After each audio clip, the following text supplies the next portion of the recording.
What is going on, ladies and gentlemen? It is Killer Drone, and welcome back to some more Minecraft here on the Solo series. And ladies and gentlemen, we are back here in our Nightmare Before Christmas area where I have been doing a ton of work. But before I give you guys a tour of everything that has happened here since the last episode, I want to first off tell you guys that Season 1 of the Let's Play will be wrapping up here fairly quickly. If not in this episode, in the coming episodes. So we're going to be moving very quickly with this series. So I hope you guys have a drink, have some popcorn, have some peanut butter, and I don't know what else, but I hope you guys are buckled up because we're going to be moving through these projects very quickly. I've done a lot of work off camera that I want to show you guys today, as well as we're going to do a pretty awesome time lapse today with a huge project in mind. So without further ado, buckle up, sit back, let's get into it. So I am up here on our aquarium, but I actually need to head off into a couple of districts here in Halloween Town. Let's start off with this rightmost district where our demon building, our cat building, and our little tower is here. And in the last episode, I told you guys that all of this needed to be textured out with the Podzol and the coarse dirt.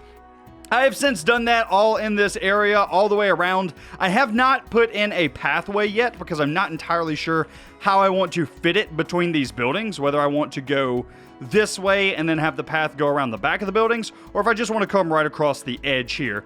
The reason that I'm not sure I want to come across the edge is it gets a little bit tight right up in this area because I built this thing a bit too close, but we can just kind of, wrap it on both sides of this pillar. I'm not entirely sure how I want to do this path yet, so I have left it alone for now. But all of the grass area in this has been textured up with the coarse dirt and the Podzol, and everything is looking a lot better and a lot more textured. I do want to add in some more detail into these areas. Right now they are still very flat. Even though they are textured, they're very flat. There's not a lot going on, no grass or anything like that. And since you can't grow grass on like coarse dirt, or you can grow grass on Podzol. Actually, I don't think you can. Anyway, since you can't have that, we're going to have to be a little bit more creative with what we put on top of this area in order to give it a bit more depth. A couple of things that I've thought of have been mushrooms, things like nether wart, stuff like that can be placed in this area. I can add in some soul sand to get nether wart. Mushrooms grow on, I believe, the Podzol, and flowers can be placed on coarse dirt. So there are some things that we can get in here to add a little bit more depth to the ground itself, and we're definitely going to want to do that. In fact, I'll probably include that in the time lapse that we do today. Heading on over into our second, I guess this is kind of a square. I don't really know what to call this, but we have a second area over here where it leads up to Dr. Finkelstein's laboratory, and we have a couple of new buildings that I have made off camera. First and foremost, we have this little shack over to the left that kind of overlooks our Patreon graveyard, which, by the way, this will likely be being relocated in today's video. We're going to be making a special project where some of this stuff is going to be and moved over to over there. But we'll cover that a little bit later. But yeah, this will probably be repurposed a little bit. But this building right here is just something that I threw up because this area felt a little empty, and I think it fits really well. It's got kind of that diagonal roof style, which I really like, so the whole thing is kind of shifted over, and I really like that. I don't really do a lot of buildings that are not, straight and boxy, so this was a cool little challenge for me to do. The inside of this building is very plain, though. I haven't done any interiors or anything like that, mostly because, well, I don't like doing interiors. I'd rather things look pretty from the outside than actually focus on the inside of buildings that we're probably never going to go in, but yeah, I should probably do interiors at some point, but right now it's not on the top of my priority list. Over here to the right, we also have another building in here. This is kind of like a little tower area. I like this one, and I think that it's a good build, but I don't know. I have some reservations about it. It's kind of like, I like it, but I don't know how well it fits in here, and I don't know what I could do to change it. It's one of those builds that I think it would go great in anything other than this area, like I don't know. Maybe that's just me. What do you guys think about this building? Let me know in the comments section down below. I did kind of make the building very close to this wall, and I actually made it to where this building shares a wall with the outside of our courtyard here. And I thought that was a nice little touch, and I think that it adds a little bit of detail, but I don't know. I'm just not really sold on this building so far. I guess maybe if you guys have any ideas of ways that I can change this to make it look a little bit better, I would love to hear that in the comments section down below. All of this area has already been textured. I believe we had that done in the last episode. It's kind of hard for me to remember everything that we have done, but I'm pretty sure that was already done. So let's head over to the other district in between these buildings, underneath our spider building, and we now have all of this area textured. I know that it wasn't textured because I did it this morning, and it took absolutely ages, and it's done. It looks really good. It's textured all the way to the back wall back here and around where these what are these things called? Layouts for new buildings. It's done all the way back to those, done all the way around the back of the buildings. It's done everywhere. I did a good job. I didn't miss anywhere. We are perfect. I also did around the back here where our this is a new building. I forgot to cover this. Hold on. New building. This one's cool. I kind of took reference from our big towers that we did over here.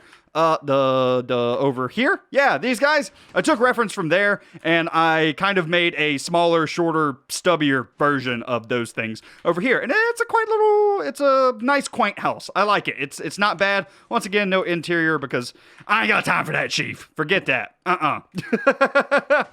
So let's go ahead and head around back. I textured all of this area. The only thing in this entire city that I have not textured is this. The barn where the animals eat the nom-noms. I didn't texture this. I don't know if I want to texture this. I kind of like it being a nice green patch back here for the animals to do their thing and stuff, but I don't know. Maybe I should texture it because it does kind of look a little bit silly. I don't know. I guess you guys can let me know that in the comments down below. But what is the big project that we're working on today that is going to move us closer toward finishing the Nightmare Before Christmas build? And it's going to be a big project. It's going to be a massive time lapse that I'm doing over on Twitch tonight. You guys, if you missed it, I'm sorry, but it's going to be a thing, and it's going to happen, and by the time you see this video, it's already happened, and you're just going to watch the time lapse of it happening. It's a whole thing. I'll have to explain it later when we have more time. Anyway, I'll have to explain time travel in another video. Anyway, over here in this area, originally I was going to have this as an exit, but I noticed that we're a little bit, cramped on space for doing like the Enchanted Forest and also doing the graveyard, the mass graveyard that we still have to do for this area. So what I did was I made a new wall and I extended our city, kind of. I mean, the city's not going to extend, but I extended our wall out to here, and it kind of wraps all the way around and connects back up to the wall over there inside of the forest. You can kind of see where it connects to that tree, and then it continues connecting to the wall. It's over there. It connects over there, and we have this massive area over here now to work with. And basically what this area is going to be is a mass graveyard. It's going to be a really big graveyard, and that is what is going to replace our itty-bitty graveyard that is right down there. So I'm going to be working on that in today's stream and getting this thing all prettied up, all spookified and stuff like that.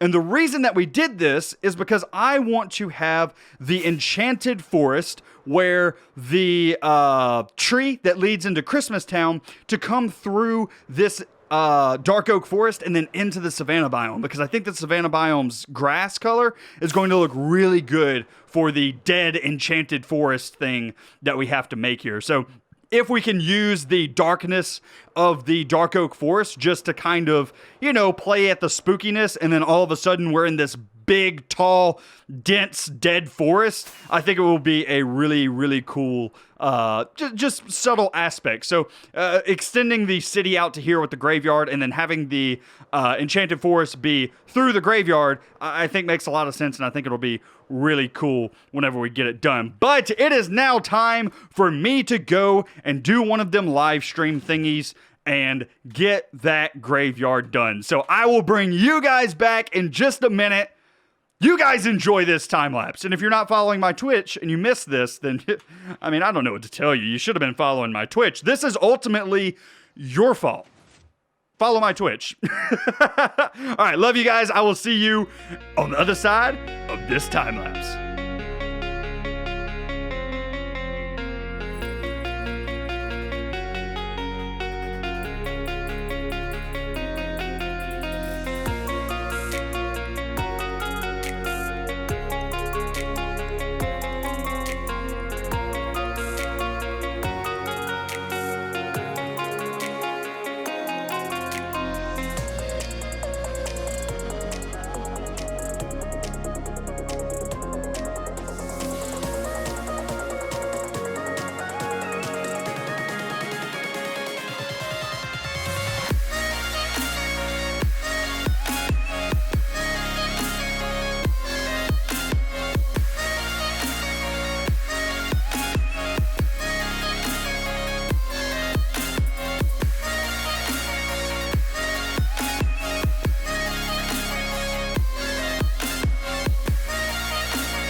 And welcome back, ladies and gentlemen, to our brand new graveyard. I have to say, I think this thing came out looking absolutely fantastic. I'm going to walk you guys through some of the details that we have here real quick, just show you guys kind of what we did. So let's go ahead and let's get into it. So first and foremost is the gravestones. That's kind of the piece de resistance of this area. There are so many different kinds. We have these small ones that are just a little one block with 2 half slabs. We have some that are more ornate, like it was a king or something like that. I'm not entirely sure. We have some, medium ornateness of the gravestones. We also have a bunch of dead stuff. We have dead coral, we have mushrooms, we have dead bushes, we have wither roses. We have pretty much anything that you can consider dead in this area. The entire terrain has been swapped over to path blocks, which normally, by the way, I don't like path blocks. I think that they're kind of a ugly block, but in a situation like this where you want everything to be kind of dead looking, I think that path blocks actually do really good. I think that they look great inside of graveyards. I just don't think that pathing blocks look great. Well, pretty much anywhere else, I don't think they look great. But in this specific circumstance, I think that they look pretty good. Anyway, each one of these gravestones are pretty different. I tried to vary about 10 or so different designs I came up with and place them all around. So there's a bunch of different styles of gravestones messed around here. There's like this guy, and then there's this guy, which is just slightly different, and I tried to do a bunch of different unique designs rather than just the same exact thing over and over again. Now, I did use some of the same designs over and over just because, varying things. We're trying to get things looking a little bit different and a little bit more unique, and I think that it came out looking good. Other things, other key features. Oh, we have the dead trees. The dead trees are a big thing. In fact, this is something that one of you guys suggested in the Twitch chat, is that we removed some of the live trees because it just doesn't make sense in the Nightmare Before Christmas area, and replaced them with dead trees. And I did that in here in this new graveyard area, and I also did it in the actual Halloween Town if we head back on through here. I replaced all of these trees with dead trees as well, and I think that it adds a different feel to this area that I really like, but decorating is going to be a little bit harder because we're not going to be able to use lush things like this grass. We're going to have to use things that are actually a little bit more dead, like wheat, things like that. By the way, I think my sounds are off. I was actually just listening to Christmas music with my girlfriend, so yeah, that was a thing that happened. But overall, I'm really happy with how this graveyard came out. I think that it is a nice looking area. It's very, very dead, whereas it keeps with the theme of Halloween Town, but Halloween Town, you can see, has little bits of grass here and there, like here, there's little bits and bops of grass, whereas in the graveyard, it's completely dead. It is void of life, and the entire area very much feels like that. The paths, I'm kind of leading the player with these iron bars instead of fences like I normally do. I think that is a nice little detail as well. The whole graveyard is being lit fairly dimly with these lanterns spread around throughout the graveyard. Overall, I have to say that I like this. I really do. I think that this came out looking really good. Also, I was able to make like a grave thingy. Yeah, let's call it a grave thingy here. And this is the entrance to our skeleton farm. So I just kind of, made a gravestone around this guy. Overall, I like it, and this took me several days to do, so there may be some weird cuts in the time lapse because I actually started this before Thanksgiving, and it is now Black Friday. I started this on Wednesday. It's now Black Friday, and this has been quite the project. But anyway, guys, I think that is going to be where I wrap up today's video. I do hope that you enjoyed it. If you did, be sure to leave a like on the video, as well as if you're new around here, be sure to subscribe. Hit that subscribe button. It makes you a hero, and yeah, you get to see when all the rest of my videos come out. Also, if you don't hit that bell, you may not get notified when videos come out, so hitting the bell, that's a cool thing that cool things, or cool kids that cool things do. Cool things that cool kids do. I don't know what I'm saying at this point. Just like the video, subscribe, and I will see you guys in the next one. You guys have a great day. We need more dead stuff in Minecraft. We really do. There's not enough dead things. Like, we have dead bushes and wither roses and stuff like, and I guess mushrooms, but we need like a dead fauna, like a dead bush. Can we get the savanna leaves to look dead instead of like oak leaves? Because like in the savanna biome, they look dead, but if you take them out of the savanna biome, they just look like oak leaves. It's a problem. I don't like it.